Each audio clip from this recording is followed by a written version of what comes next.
How to make $1,000 a day as a barber.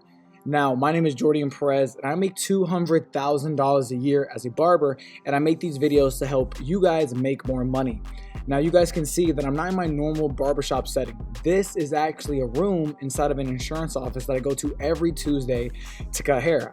I cut the insurance agents' hair, and they pay me like a premium rate to actually come in and cut their hair. And every day that I come here, I'll cut about 20 people, and I'll never make less than $1,000 a day.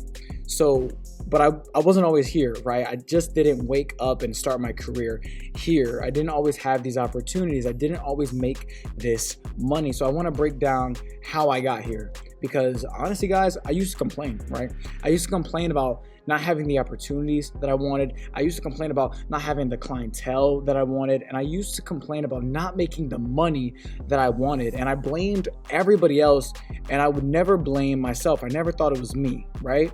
So I want to break down how I got here. So I was actually talking to one of the insurance agents over the phone, and I was actually just trying to get health insurance, right? But he found out that I was a barber, and he saw how much money that I made, and he was like, wow, that's pretty good for a barber. And I said, yeah, I work hard, right? But he started telling me that he works at an insurance office nearby, and they actually have a room for a barber to come in and cut hair. But they have such a hard time finding a quality barber. And he started telling me about all these problems that they were going through with these barbers, right? That they weren't professional, that they weren't consistent, that they took forever on haircuts, and that the haircuts were just poor quality, that the customer service sucked, and they just had super bad energy. And they even did crazy things like leave halfway through the day, even though they had a list of people ready to get a haircut. And honestly, I couldn't believe this. I thought that they were doing something, to these barbers that was making them just leave and stuff like that. But I actually ended up meeting up and cutting that sales manager in person. And at first, I really didn't want to do it, right? It sounded way too good to be true, but this time it actually wasn't. So I decided to give it a shot. And at first, it wasn't just like a success, or it wasn't just a good gig, but it actually ended up being amazing. I've gained so many clients. I've learned so much from these people, and I made so much money in the process. And it's just so mutually awesome. They love me, I love them. It's great, right? And this is the lesson that I've learned that I can actually share with you guys, is that the perceived lack of opportunity, the perceived lack of money or of clientele is not the problem at all. It's about us. And in this situation, it was about me. It's about being the person that is deserving of the opportunity. That's the problem. And that is what you can actually fix. That is something that is in our control. I can't control if somebody else gives me an opportunity, but I can control how prepared I am. I can control what I'm putting in to the barbershop every single day. And think about it, right? There were past barbers that had this same opportunity, but they fumbled it. And they fumbled it because they weren't ready. So even if you can end up finessing yourself into an opportunity, if you aren't ready, you will fumble the opportunity as well. Think about this opportunity. Think about this clientele, right? They demand a barber that is professional, that had great customer service, knew how to be punctual, knew how to efficiently cut all textures of hair. That is not just any barber. That gives a service that is worthy of a premium rate. And these people, they're sales professionals, right? So, and guess what? The people that make a lot of money in this world, they provide a lot of value, and they want to deal with a professional. They value their time. And especially these people, they value their appearance. They don't even see their clients in person, but yet they wear 3-piece suits to work every single day. And I have to be deserving of this level of clientele. So what is the actionable item? What can we learn from this that you can actually go and apply into the barbershop every single day? The first thing is, this is just an insight that I want to share, is you don't cut hair for the clients that you have. Cut hair for the clients that you want. And I'm not saying to ditch all your clientele, but I'm saying that if you ever heard the quote, it's don't work for the job that you have, work for the job that you want. It's telling you to put more, to provide more value, to put more into your job, to not just do what's good enough, but to exceed expectations, right? Even into a way that doesn't even make sense. Think about the level of service that you would give to somebody that would pay $100 a haircut. How would you dress? How would you talk? What would you talk about? How would you cut hair? How would you carry yourself? And you don't wait until somebody pays you $100 to do that. You start doing that today. You start being that barber today that is deserving of people that are willing to pay $100 for a haircut. Like, if you want to cut professionals, you have to be a professional in your own field. You have to be an expert. I make $700 to $1,000 every single day I step into the barbershop because I am a barber that is deserving of that. That is the value that I have, that I've been providing for a while. If you want more, you have to give more. If you want higher paying clients, you have to be a better barber, and you have to learn what that looks like. Like, how are you greeting people? What does your consultation look like? How consistent are you? Are you punctual to your appointments? Like, it is these things. Like, how are you marketing yourself? What do people say about you that are already getting their haircut with you? If your current clientele isn't bringing you more clients, then you are not giving a word of mouth worthy service. I get new clients every single week by just servicing my current clientele, and then they go and they talk about you, and that's bringing me more clients without me having to do any extra marketing. And think about it like this, right?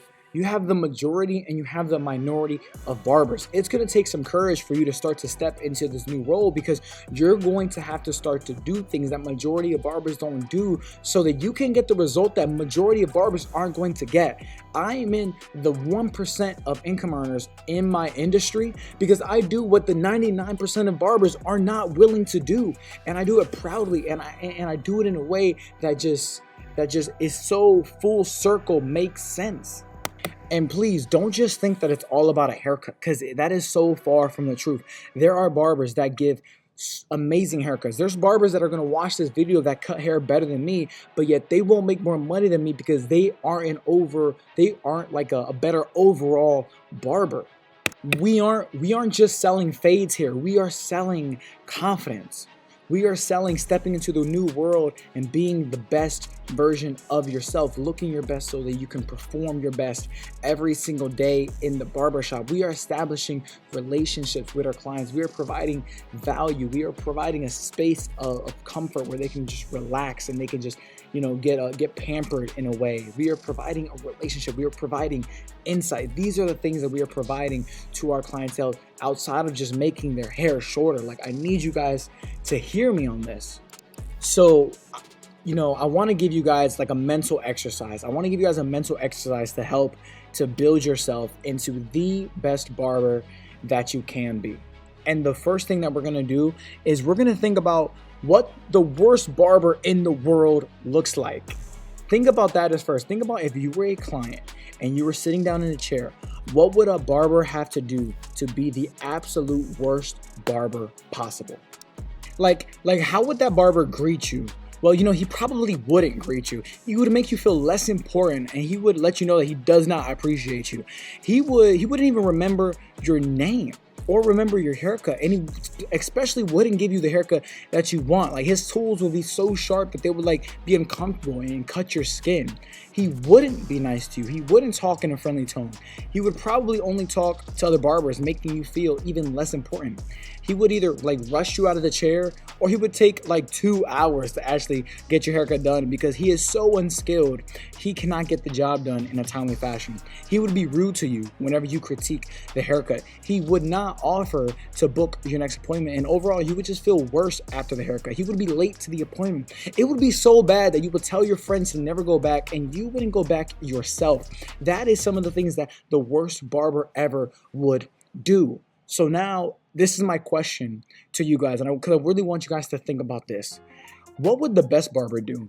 And I'll give you guys a hint. The best barber, or a better barber, he would do the exact opposite in the way that he treated you, in the way that he cut your hair, in the way that he made you feel, in the way that he just the fact that him being on time to the appointment. But I'm not going to tell you guys everything because I want you guys to actually go ahead and think. Think about the worst barber and think about everything opposite. Everything opposite of what I just said. Think about that. And what does that barber do? How does that barber act? How does that barber speak to you? How does that barber cut hair? And in the comment section below, I want you guys to write down some of the things that you think the worst barber would do and some of the things that you think a better barber would do. And just to be clear, it is the exact opposite. Think about what the worst barber would have to do. What would be the worst haircut experience? And then just the opposite of that is the right direction that you want to go in. And remember, the worst barber wouldn't be consistent. So with everything that you guys type in the comments below, the best barber would be consistent with every single thing in that list, and he would never stop. He would always go and try to book your next appointment. He would not be late to the appointment. He would give you the haircut that you want. He would not be rude to you. He would make you feel important. He would make you feel better after the haircut. So I want to see that in the comments below. And as you guys can see, this haircut was a complete transformation. He looks so much cleaner now, so much fresher. If you guys enjoyed this video, if you guys enjoyed this message, throw it in the comments below, guys. I'm putting more and more into each and every single one of these videos, and they're only going to get better and better, and I'm not holding back any type of value. So if you guys like this video, please let me know in the comments below, and I can't wait to see what you guys think the worst barber does, and can't wait to see what you guys think the best barber does. Look at this fade, super clean and super fresh. Got my boy sharp. Cannot wait to see you guys on the next video. I'll talk to you guys in the comments below. Get crispy, God bless, and let's get to this money, guys. I can't wait, man.